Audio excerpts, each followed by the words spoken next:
I'm Joan Benoit Samuelson, long-distance runner and marathoner.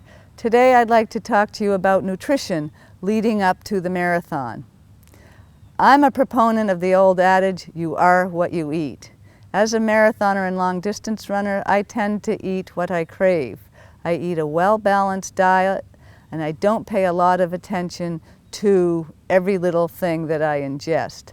However, as an endurance athlete and as a marathoner, I do tend to eat a diet that's high in carbohydrates, a diet that I can easily digest, that is the most advantageous for me as far as minerals and enzymes are concerned, and that makes me perform at the best possible level. I do eat meat, I do eat fish, I do eat poultry, and I just really eat what I crave. I eat a balanced diet. I remember what my mother said to me as a young child: if your plate is colorful, the chances are that you're getting all the vitamins and minerals that you possibly could need. So when I'm preparing dinner for myself or for my husband or for our family, I will look at the colors in the palette of the plate. And I know this sounds very basic, but when you get right down to it, marathoning is a basic sport. It's pure sport. So what I ingest is always as pure as I possibly can make it, especially as it pertains to organic foods, free-range foods, and locally grown foods. We've always had a garden at our house, and I can eat from that garden almost 6 months out of the year. And with climate change, unfortunately, I'm extending the growing season. So whenever possible, I eat right out of our own garden. I eat a diet that's high in carbohydrates and high in protein. I do eat sweets.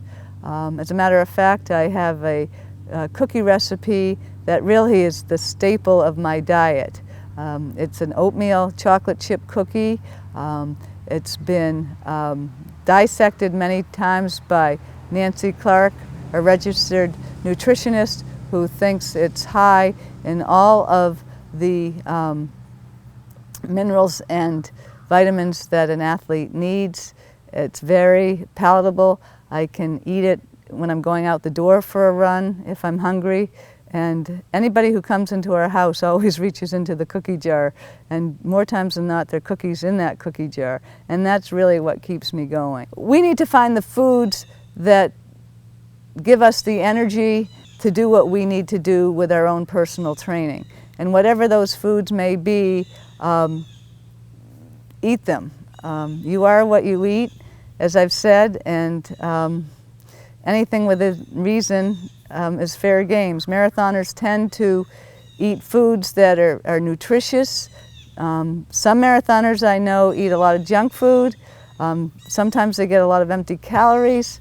But if you're eating a balanced diet, you're probably subscribing to all of these foods, and that's okay, because you're going to burn it as fuel with the amount of mileage that you're carrying through your training. I do eat ice cream, and I do eat what some people would call bad foods because I know I can burn those calories. But for the most part, I pay attention to the source of my foods and the vitamin and mineral content of those foods. To tell you the truth, I don't spend a lot of time worrying about what I eat.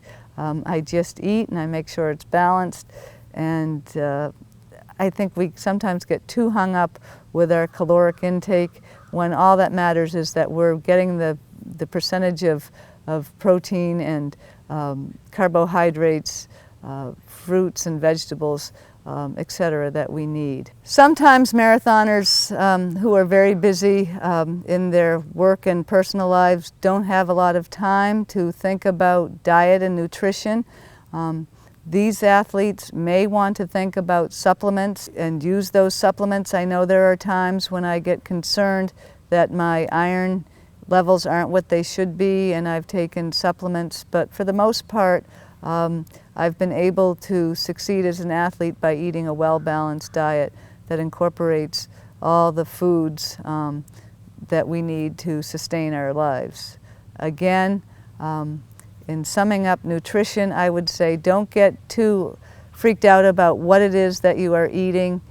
Eat what you crave, eat reasonably, make sure you're taking the time to eat, make sure that you're eating a well-balanced diet, make sure that you're not letting what you're eating cut into your actual marathoning training, because all these things take time. It's important to prepare foods that you like and that you know you're going to benefit from during your endurance training, but don't get too wrapped up in it, because there are foods that you can prepare simply, especially during the time of year when local gardens are producing.